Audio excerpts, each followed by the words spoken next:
इनमें से कौन सी संख्याएं 154 का गुणनखंड है।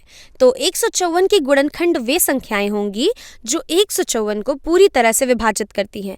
मतलब ये कि अगर मैं 154 को उस संख्या से विभाजित करूं तो मेरे पास कोई भी शेषफल ना बचे। यहाँ पर हमारे पास ये जो संख्याएं हैं, हम बारी बारी से इन सभी संख्याओं को लेंगे और देखेंगे कि क्या ये संख्याएं 154 का गुणनखंड है या नहीं। और इसी तरह से हम कह सकते हैं कि जो संख्या 154 को पूरी तरह से विभाजित करेगी उस संख्या का 154 गुणज होगा।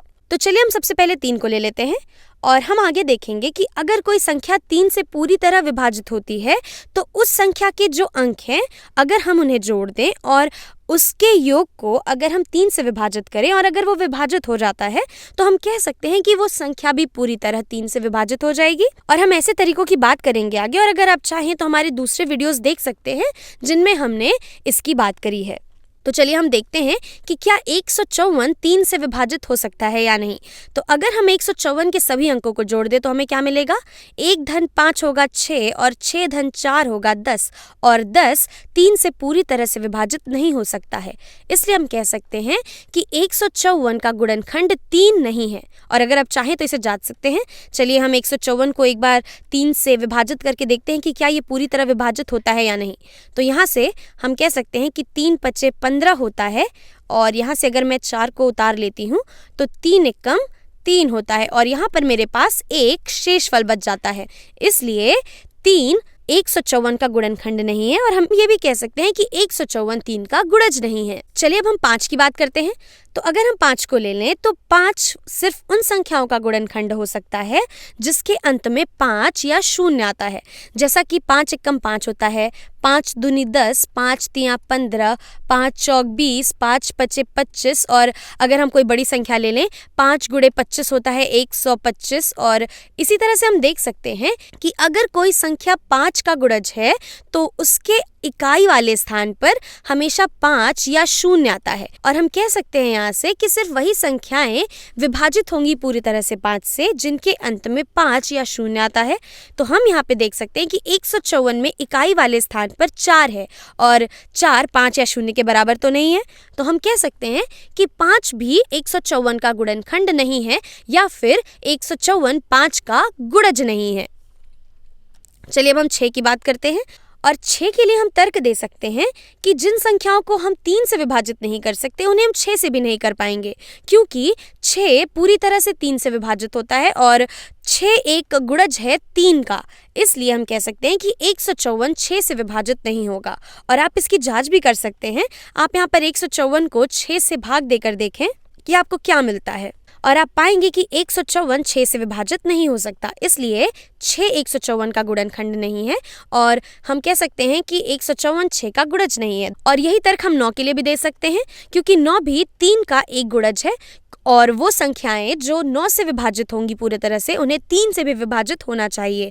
और हम कह सकते हैं क्योंकि 154 पूरी तरह से 3 से विभाजित नहीं हो सकता, इसलिए वो 9 से भी पूरी तरह से विभाजित नहीं होगा। और मैं प्रोत्साहित करूंगी कि आप यहाँ पर इस चीज को करके देखें कि ये सही है या नहीं। और अब हमारे पास आखिरी विकल्प बचा है 14। तो ये पता लगाने के लिए कि 14 154 का गुणनखंड है या नहीं, चलिए हम 154 को 14 से भाग देकर देखते हैं। तो अगर हम यहाँ पर 1 ले लें तो 1 तो 14 में नहीं जाएगा, तो हम 15 ले लेते हैं और हमें पता है कि 14 एकम 14 15 से छोटा है। तो अब अगर हम 15 में से 14 घटा दें तो मुझे मिलेगा 1 और मैं यहाँ से अब 4 को नीचे उतार सकती हूँ। तो यहाँ अगर मैं 4 को नीचे उतारती हूँ तो मुझे मिलेगा 14 और फिर अगर हम 14 को एक बार ले लेते हैं तो ये मुझे देगा 14 और अगर मैं 14 में से 14 घटा दूँ तो मुझे 0 मिलेगा। तो हम देख सकते हैं कि 14 पूरी तरह से विभाजित करता है 154 को। इसका मतलब है कि 14 गुणनखंड है 154 का या फिर 154 गुणज है 14 का। चलिए अब हम एक और प्रश्न हल करते हैं। यहाँ पर हमें कुछ संख्याएं दे रखी हैं और हमें पता लगाना है कि इनमें से कौन सी संख्याएं 14 का गुणज हैं। और इसे करने के 2 तरीके हैं। पहला तो वही तरीका जो इसके पहले हमने किया, हम हर एक संख्या को ले लें और उसे 14 से हम विभाजित करके देखते हैं कि क्या वो 14 से पूरी तरह से विभाजित होता है या नहीं। अगर वो पूरी तरह से विभाजित हो गया तो वो 14 का गुणज होगा या फिर नहीं होगा। और दूसरा तरीका है कि हम यहाँ पर 14 के सभी गुणजों को लिखना शुरू करते हैं और देखते हैं कि क्या उन गुणजों में इनमें से कोई संख्या आती है या नहीं। तो चलिए हम दूसरे वाले तरीके से इसे हल करना शुरू करते हैं। तो 14, मैं यहाँ 14 लिख लेती हूँ। तो अब अगर मैं 14 में 14 जोड़ दूँ तो मुझे क्या मिलेगा? मुझे मिलेगा 28। और अब अगर मैं 28 में 14 और जोड़ दूँ तो मुझे मिलेगा 42। और 42 में अगर हम 14 और जोड़ दें तो मुझे मिलेगा यहाँ से 56। हम देख सकते हैं कि ये चारों 14 के गुणज हैं और अभी तक हमें यहाँ से ऐसी कोई संख्या नहीं मिली है जो हमारी इस सूची में से मिलती हो। चलिए आगे बढ़ते हैं।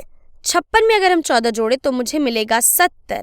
और हमें यहाँ दिख रहा है कि 70 हमारे पास एक संख्या है जो 14 का गुणज है। तो हम कह सकते हैं इस सूची में 70 14 के गुणज के बराबर है। अब अगर हम 70 में और जोड़ दे 14 तो हमें मिलेगा 84। और हम यहाँ देख सकते हैं कि बाकी सभी संख्याएं 84 से कम है 85 को छोड़ के। और 85 84 में एक जोड़ने से मिलता है और जाहिर सी बात है कि 14 जोड़ने पे मुझे 85 तो नहीं ही मिलेगा। तो हम कह सकते हैं कि 70 14 का गुणज है इन संख्याओं में से।